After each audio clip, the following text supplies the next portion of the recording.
तर मी आज करणार आहे पापलेट फ्राय। चला आपण पहिला हे पापलेट साफ करूया मस्तपैकी।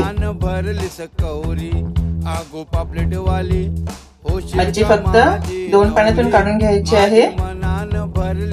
आपण आता ह्या पापलेटला मसाला लावून घ्यायचे आहे।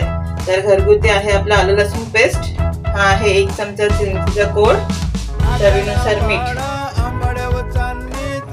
हळद पावडर, आगरी मसाला, धना पावडर। आपण हे सगळं मिक्स करून घेऊया छान।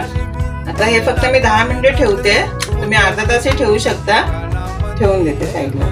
तांदळाचं पीठ, बारीक रवा आणि 1 चमचा तिखट हे सगळं एकजीव करून घेतलेलं आहे। मी पिठात घोळून घेतलेलं आहे। आता मी एक एक पापलेट तळायला टाकते। काही पापलेट आपण एका साईडने छान असे तळून दिलेले आहेत। उलटी करून घेते। तर हे असे पापलेट तुम्हीही करून बघा, खा आणि कमेंट्स मध्ये नक्की कळवा।